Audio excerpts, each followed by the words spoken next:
నమస్కారం. భక్తి టీవీ ప్రేక్షకులకు శరన్నవరాత్రుల శుభాకాంక్షలతో ఆధ్యాత్మిక సుధాసాగరం ధర్మ సందేహాలు కార్యక్రమానికి స్వాగతం. శరన్నవరాత్రుల శుభవేళ ఆకలి తీర్చే అన్నపూర్ణగా, విద్యను అనుగ్రహించే సరస్వతిగా, భయాలను పోగొట్టే దుర్గగా అనుగ్రహించే అమ్మవారు, సిరి సంపదలను అనుగ్రహించే శ్రీ మహాలక్ష్మీదేవిగా కూడా కరుణిస్తుంది. భక్తుల అభిష్టాలను నెరవేర్చే విష్ణుపత్ని అనుగ్రహం కోసం ఈ లోకంలోని ప్రతి ఒక్కరూ పరితపిస్తూ ఉంటారు. ఈ నేపథ్యంలో సౌమ్య రూపంలో శ్రీ మహాలక్ష్మీదేవిగా, శాక్తేయ రూపంలో కుష్మాండ దుర్గగా అమ్మవారు భక్తులను కనువిందు చేస్తున్నారు. మరి నేపథ్యంలో ప్రేక్షకులకు ఎన్నో సందేహాలున్నాయి. వాటన్నిటినీ ఉత్తరాలు, ఈమెయిల్స్ ద్వారా మాకు రాసి పంపించారు. ఈనాటి కార్యక్రమంలో వాటిని నివృత్తి చేయడానికి మన ముందున్నారు ప్రముఖ ఆధ్యాత్మికవేత్త, ఉపన్యాస శిరోమణి, ఆగమ వారిధి, అభినవ వ్యాస బ్రహ్మశ్రీ డాక్టర్ కందాడై రామానుజాచార్యులు వారు. వారిని అడిగి తెలుసుకుందాం. నమస్కారం అండి గురువు గారు.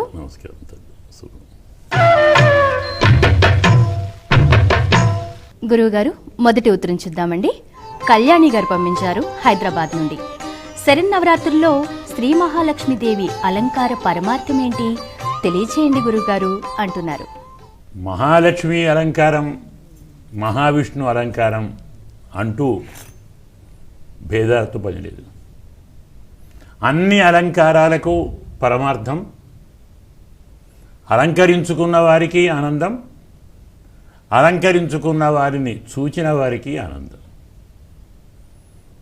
ఇప్పటి కాలంలో ఎన్ని ఎక్కువ ఆభరణాలు ధరిస్తే అంత గొప్ప సంపద ఉన్నట్టు భావిస్తారు.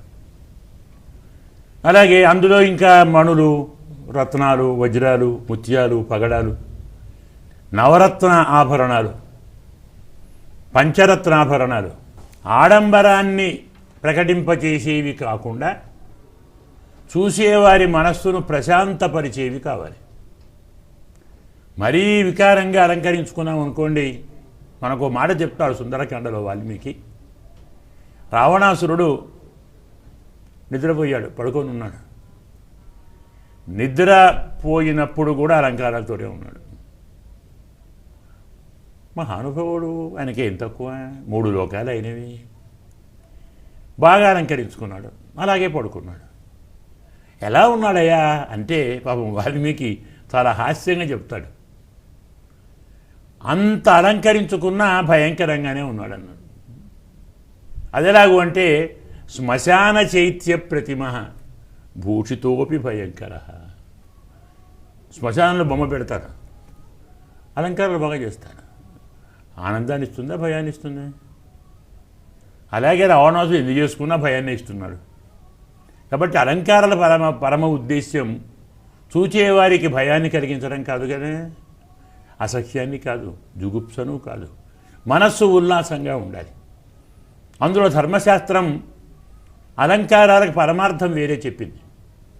కంఠం, అలాగే చెవులు, భుజములు, ఇంకొంచెం కిందికి బాహువులు, కాస్త ముంజేయి, అలాగే నడుము, మోకాళ్ళు, అలాగే పాదములు, శిరస్సు, పాలం, ఈ 7 స్థానాలు అలంకార స్థానాలని పేరు. పాత రోజుల్లో కన్నుల పైన కూడా కన్నుల లాంటి నేత్ర కింకిణి అని ఒక ఆభరణం ఉండేది. ఇవన్నీ వాస్తవంగా దేనికి అంటే పరమాత్మను సేవించే వారికి ఆభరణాలు ఉండాలి, అమ్మకు ఆభరణాలు ఉండాలి. పరమాత్మను సేవించే వారికి ఆభరణాలు ఈ బంగారం కాదు, ముంజేతికి ఆభరణాలు అంజలి, బద్ధేన అంజలిన. చేతులు జోడించటం చేతులకు అలంకారం, శిరస్సు వంచటం తలకు అలంకారం. మొత్తం శరీరానికి పులకింతలు వస్తాయి, అవి శరీరానికి అలంకారం. కంఠానికి అలంకారం పారవశ్యంతో స్వరం బొంగురుపోతుంది. కంటికి అలంకారం ఆనంద బాష్పాలు. ఇవండి అలంకారాలు భక్తులకు.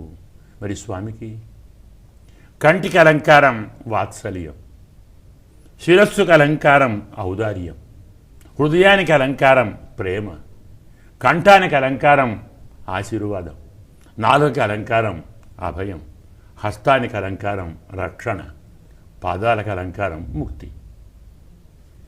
అనుగ్రహించే వారికి అవి ఉండాలి, ప్రార్థించే వారికి ఇవి ఉండాలి. వీటికి ప్రత్యేకలుగానే అలంకారం చేస్తున్నాం. అమ్మకు కూడా కొన్ని ఎర్రరాళ్ళు, కొన్ని తెల్లరాళ్ళు, కొన్ని పసుపచ్చరాళ్ళు. ఎరుపు కోరికకు సూచన, తెలుపు సత్వానికి సూచన, పసుపచ్చ ముక్తికి సూచన. ఇవన్నీ ఇస్తుంది అనే భావనతో ఆయా మడులతో అమ్మను అలంకరించి దర్శించుకొని ప్రార్థించి తరిస్తాం.